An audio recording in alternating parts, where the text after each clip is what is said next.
Hoje nós vamos falar sobre um assunto muito importante. O meu professor de História, saudoso Gilberto Bento da Silva,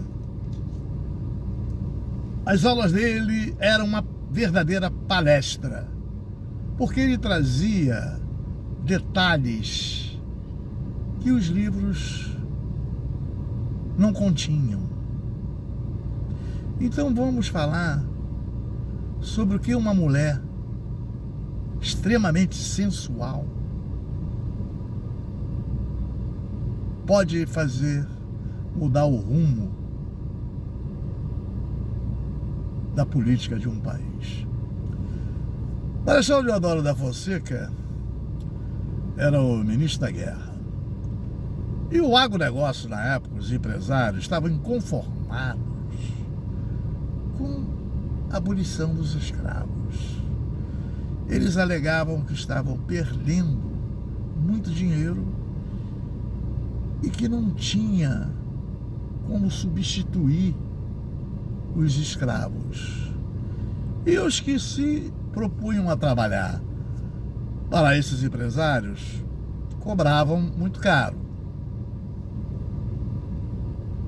E então começou a haver uma política batendo muito no imperador, a imprensa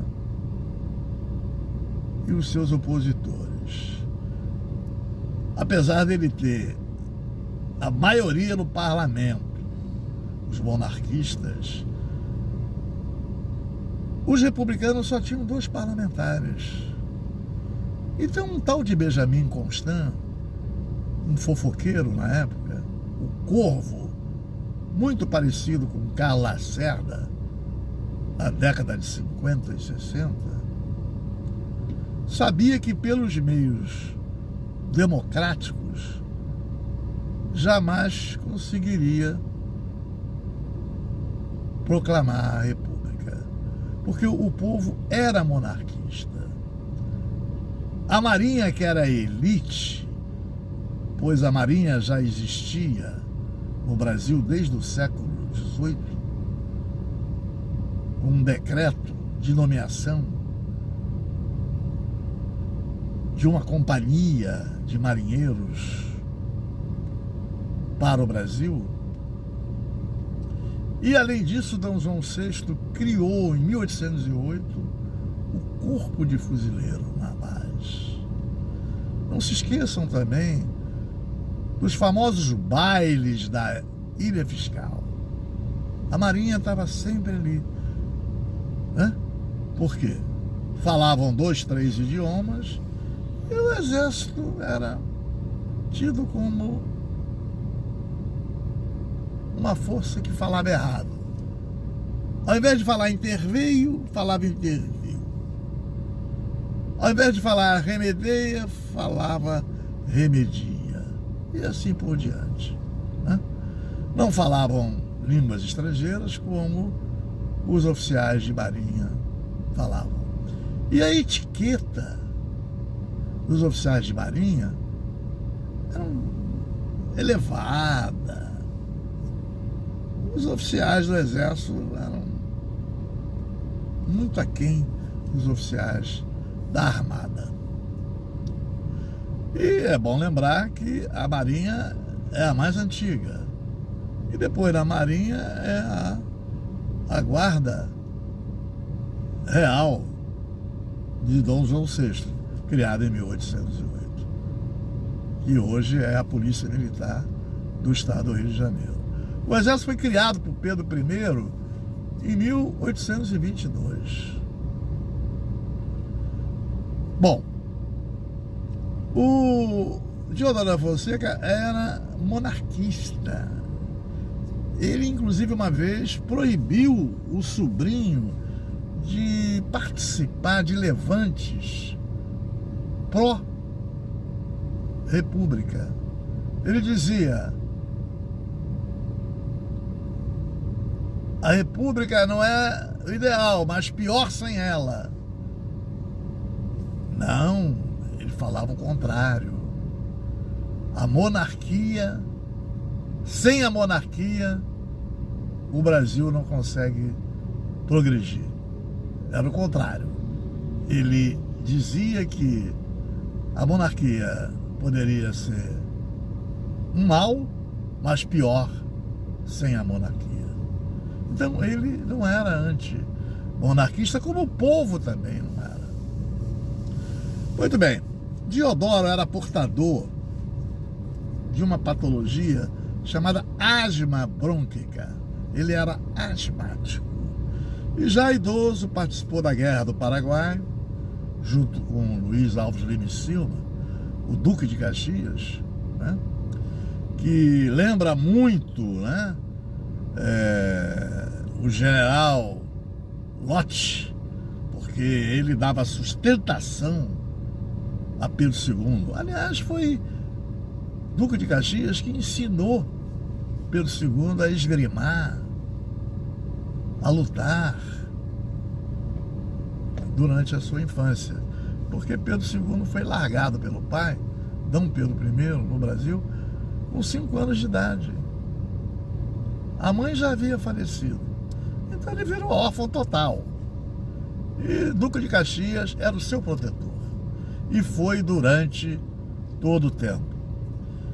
Não podemos nos esquecer da Batalha de Riachuelo, da Marinha, né? Que foi um grande sucesso.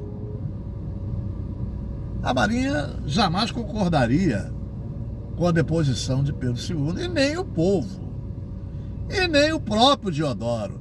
Deodoro estava acamado, com apneia, tinha tido uma insuficiência respiratória aguda, respirando com dificuldade. E o tal do Benjamin Constant foi lá para criar caso. Ele falou assim: então tá bem, eu vou tirar o Barão do Rio Preto, porque eles achavam que esse Barão do Rio Preto, ele era contra o exército, era do lado da Marinha. Mas não era isso, é que a Marinha era elite. O exército só voltou a ter uma condição melhor após a Segunda Guerra, que aprenderam os americanos do norte. E a situação foi se intensificando. Logo pela manhã, o Benjamin Constant volta e fala para Deodoro, que estava ainda ofegante: olha, ele vai nomear o Silveira Martins. Deodoro acordou: o quê?